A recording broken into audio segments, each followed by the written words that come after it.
How Come is the story of the Jews of India, which is a small piece of Indian history, but a very flattering one.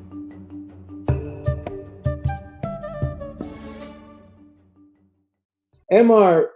Rangaswamy is an outstanding guy, as you all know, and I appreciate the invitation.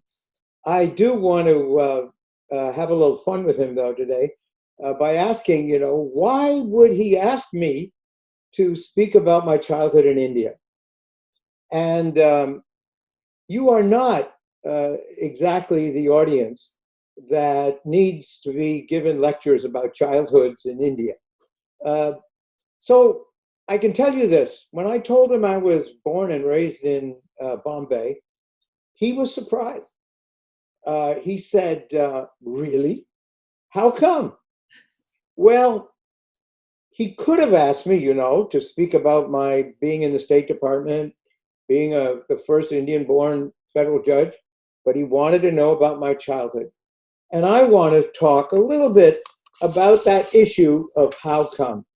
Because how come is the story of the Jews of India, which is a small piece of Indian history, but a very flattering one to India, I believe. And that would lead right into my own personal background. There's a comedian in the Bay Area named Samson Koletkar, who I'm sure many of you have also heard. He claims to be the world's only stand-up Jewish comic. Samson's problem is proving that he's Jewish. Now, he says some Americans, when they meet him and he says that he's Jewish, some Americans say, really? You are Jewish? Well, Samson needs to be stronger. It is easy, actually, to convince people that you are Jewish if you really want to do so. My childhood in India is filled with these stories. This guy, for example, as some of you will know, is David Shultz. He is a Jew who acted in 110 Indian films. He was one of the group of Jews called the Bnei Israel people who landed in India hundreds of years ago. Abraham Salim is a Kochini Jew. People called him the Jewish Gandhi because of his nationalist activism. The Kochini Jews came to the Malabar coast no later than the 9th century, maybe much earlier. It is actually more challenging for Jews to convince people that they are really Indians, though it should not be. The Jewish group, of which I am a member, arrived in India from Iraq starting around the 18th century. Over time, they became Indians. This, for example, is Lieutenant General Jack Jacob, Chief of Staff of the Indian Army in the Bangladesh War. He is Jewish, and no one doubts he is also Indian. And these famous movie stars, Pramila, the first Miss India, Sulochana, and Nadira were Jewish Indians. Their real names were Esther Abraham, Ruby Myers, and Florence Ezekiel. And this beautiful lady, lovely Indian movie star, Arata Devi, her real name was Rachel Sofair. She was my aunt. I suggest you put a kurta dhoti on a guy, especially with the right facial hair, and you can turn even the family of Sir David Sassoon into Punjabis. My family photos are a story of East meets West. This is my great uncle Ezra wearing a fez hat manufactured by my grandfather at his store in Bindi Bazaar, Bombay. And this is my first cousin, Pearl Padamsee, actress, director, producer, wife of Alec Padamsee, mother of Rael Padamsee, a producer herself, and of Ranjit Chowdhury, who we so sadly lost only last month. So like thousands of other Jews, I was born and raised in Bombay, the third generation of Iraqis who had moved east. I lived in this building, Firuz Ara, at the southern tip of the Oval, Mumbai's Central Park. We were comfortable, which in India means you had servants and you had a comfortable place to live. The people who slept on the pavement outside our home had no home at all. My synagogue was Knesset Eliyahu, as you can see, a beautiful place. And this is only one of 40 synagogues in India that are captured in a book by Jay Waronker and produced and edited by my wife, Marion. Here is that book, The Synagogues of India, and you can see the beautiful buildings all over India that represent the Jewish element of the great Indian culture. And here is my wife, Marion, giving that book to Prime Minister Modi on his historic first ever visit by a Prime Minister of India to Israel. So we have a lot to celebrate as Jews of India. We're grateful for all the things that India have given us as Jews.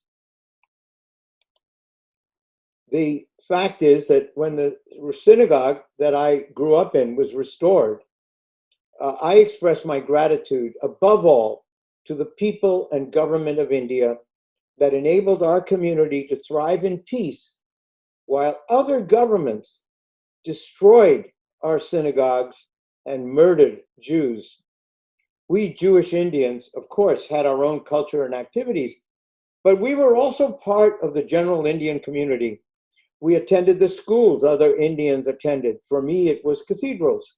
None of the schools I have ever attended matched cathedrals for rigor, talented students, and school spirit. We played on the streets. Gilli Dandu was my favorite game. Kite fighting was very popular. Kids in distant neighborhoods would fly their kites and cut each other's string or manja, and kites would float all over southern Bombay, and hundreds of kids would be running around town trying to grab them. We lived better than most Indians, but we were subject to many of the same risks. I lost my sister Dina to meningitis. My sister Pearl took months to recover from malaria. My father barely survived typhoid. 3 of my aunts died in childbirth, including the movie star Rachel. And of course, we ate street food, despite our parents' warnings. My Bombay is very different from the present Mumbai. When I left in 1952, Bombay had about 1 million people. Today, Mumbai has over 20 million. I remember big crowds at Crawford Market, Victoria Station, but the streets mainly had buses, garis, and cows. Mumbai streets teem with pedestrians, motorbikes, and cars making huge amounts of pollution and noise. We had an occasional white-gloved policeman in Bombay waving cars elegantly through intersections. Today, with millions of cars and people trying to cross streets, Mumbai needs more traffic lights and drivers who obey them. On a recent trip to India, I had what seemed to be a careful driver who surprised me by driving right through a red light on Marine Drive. I said, "Wow, wasn't that a red light you went through?"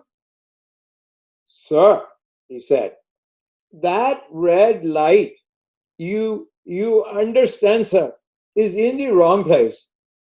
Some of these lights are okay, sir, but that one is a mistake. Nobody crosses over there."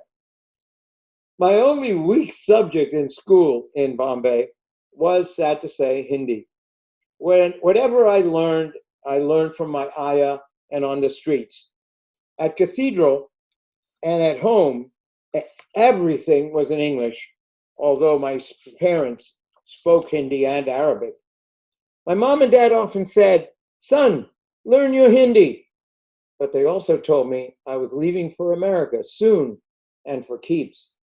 How was I to know that I would end up sharing America with 4.5 million Indians, many of whom live right here in the Bay Area?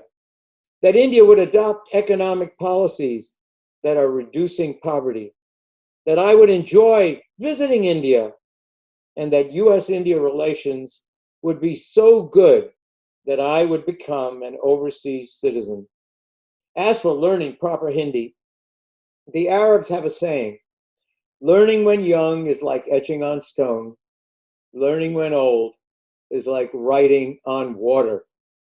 So I am making up for deficient Hindi by supporting good US-India relations and efforts to help the people of India to have better lives. We Indian Americans are entitled to feel proud of our achievements, but the credit for that, as you all know, goes more to America than to us. Millions of Indians could have done as well as we. They simply have not had the opportunity. We owe it to them to help bring greater opportunity to all Indian people. Today, for me, and I hope for you, means doing as MR and Indiaspora suggest. Cello, give.